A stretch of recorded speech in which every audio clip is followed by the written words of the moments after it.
हमारी विदेश नीति कुछ कुछ जो है वो ढुलमुल रवैये के साथ ही चलती है।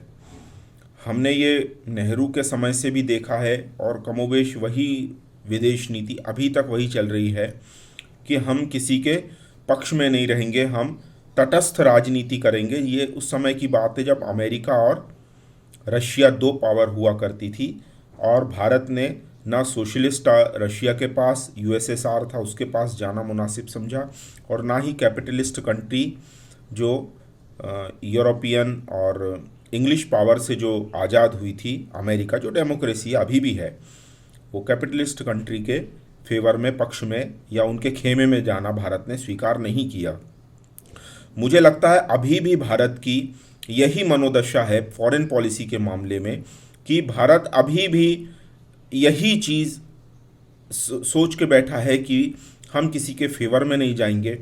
और ये ऐसा इस तरह की सोच रखने के साथ ही भारत के साथ कई बार विदेश नीति में ऐसी भी गलतियां हो जाती कि जो इरिवर्सिबल कहलाती, मुझे ऐसा लगता है कि जिसका लंबे समय में या तो भारत की सॉफ्ट पावर पे बहुत फ़र्क पड़ता है, दुष्प्रभाव पड़ता है, या भारत की जो एक पावर होनी चाहिए ग्लोबली, जो एक नैरेटिव बनना चाहिए, उसमें भारत का एक रॉन्ग साइड या नेगेटिव शेड सामने आता है।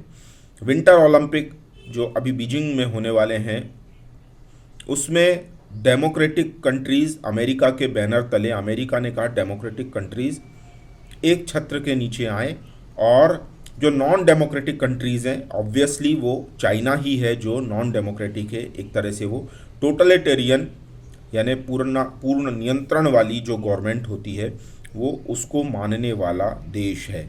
वहाँ कुछ 2,500-3 हज़ार लोग हैं जो पीएलए के हैं, और वही पूरे 140-142 करोड़ लोगों के खैर ख्वाह बनते हैं, वो सर्वे सर्वा बनते हैं। वहाँ लोगों की आवाज़ नहीं सुनी जाती है। इसी बेसिस पे अमेरिका ने चाइना को काउंटर करने के लिए ये एक डेमोक्रेटिक नेशंस को, उसमें भारत का नाम सबसे पहले लिया। भारत क्योंकि सबसे बड़ी डेमोक्रेसी है, और यदि हम अपनी बात करें, अगर हम अपने अनुसार कहें तो भारत सबसे पुरानी डेमोक्रेसी है। अमेरिका ज़रूर अभी कहता है कि 100-150 साल से वो डेमोक्रेसी है, लेकिन भारत में जो भारत का बिहेवियर है लोगों का वही डेमोक्रेटिक है। जो हमारे यहाँ चौपालों पे जो बैठ के आम चर्चा होती है, जो भोपाल में उसे पटियों पर कहा जाता है, आ गए पटियों पर, तो वो दरअसल एक दूसरे के व्यवहार को ही, एक दूसरे के मंतव्य जो विचार हैं उनको एक दूसरे से लेना, एक दूसरे तक पहुंचाना, और एक जो सहमति बनती है वो उसके अनुसार काम करने की एक पद्धति रही है। तो ये हमारे खून में है, ये हमें अलग से करने की या कुछ चोला आवरण ओढ़ने की ज़रूरत नहीं है कि हम डेमोक्रेसी हैं, ये हमारे स्वभाव में है। जो वो कहते हैं ना कि या तो मैं तेरा गुरु या तू मेरा गुरु, यानी मैं जीत गया तो तू मेरा शिष्य बनेगा, और यदि मैं हार गया तो मैं तेरा शिष्य बनूंगा। ये, और उसमें कुछ ऐसा ईगो नहीं होता है। हम जो है अपने से उत्तम गुणों वालों को फॉलो करना या उन्हें हम अपने हमारा जो शिष्यत्व है उनको देना हम मंजूर करते हैं, स्वीकार करते हैं। अब यहाँ पर जो भारत ने इतनी जल्दबाजी दिखाई है, इतनी जल्दबाजी दिखा दी है कि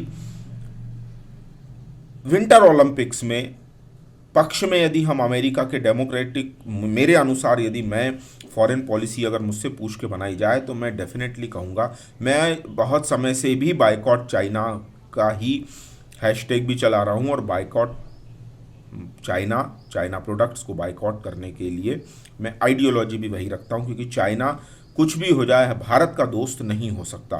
चाइना कुछ भी कर ले भारत का, जब तक चाइना में कम्युनिज्म है, भारत की संस्कृति, हिंदू सनातन की जो एक चरित्र है, जहाँ बहुदेववादी संस्कृति है, वो चाइना बिना देववादी नास्तिक विचारधारा वाला और लैंड जिहाद करने वाला चाइना, एक ही पार्टी के अनुसार सभी को कंट्रोल करने वाला, थियानमन चौक करने वाला, थियानमन में उसने अपने ही छात्रों पर टैंक चला दिए थे, अपने ही छात्र जो उनके विरोध कर रहे थे डेमोक्रेटिक तरीके से, उन पर टैंक से कुचलवा दिया।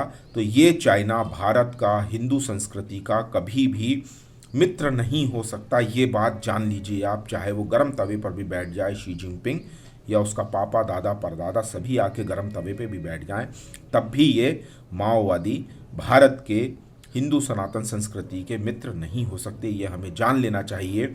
और ये अब मोदी की भूल है या विदेश मंत्रालय या विदेश नीति की हमारी चूक है, ये अभी देखते हैं इसमें कहाँ किसके तरफ से भूल हुई है। लेकिन भूल तो हुई है, निश्चित हुई है, जल्दबाजी हुई है। और भारत का इस पर, भारत की इमेज का, यानी भारत कभी भी मिलिट्री पावर के तौर पर दुनिया में नहीं जाना गया, यानी एक तरह से यह हमारी खराब बात भी है कि भारत एक मिलिट्री के तौर पे बहुत ताकतवर देश नहीं है, उसकी विल पावर ऐसी नहीं है कि वो मिलिट्री के बेस पे जीत जाए।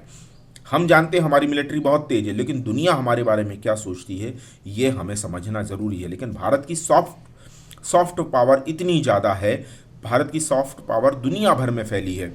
और जहां अब भारत ने दस्तखत कर दिए, सिग्नेचर कर दिए विंटर ओलंपिक में खेलने के लिए, वो कागज़ दिखा दिखा के चाइना भारत की भद्द पीटेगा कि भारत कभी भी डेमोक्रेटिक अलायंस या चाइना के विरोध में या इस तरह के किसी खेमे में जाकर एक अच्छा पार्टनर नहीं बन सकता।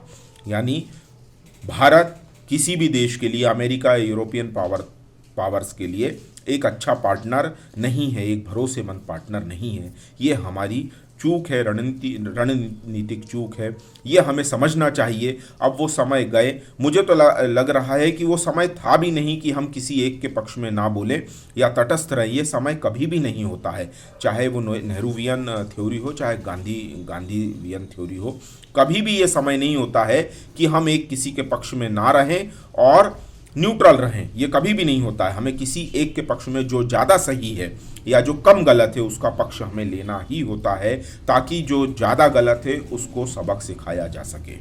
ये मेरा आज का वीडियो है। अभी मेरे यही विचार है। आप 9200114611 पर मुझे सपोर्ट कर सकते हैं। आप लाइक शेयर कमेंट करते जाएं, सपोर्ट करें, तो मैं इसी तरह के वीडियो और भी आपके पास तक बनाता रहूँगा। Thank you very much.